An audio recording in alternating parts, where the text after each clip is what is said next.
देवघाट जाऊँ है माघ 19 देखि 29सम्मला।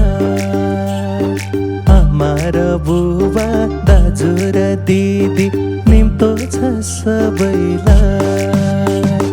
देवघाट जाऊँ है माघ 19 देखि 29सम्मला।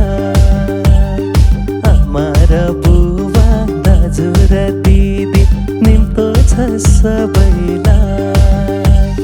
माघ महोत्सवमा सचण्डी यज्ञमा देवघाट धामको गण्डकी तटमा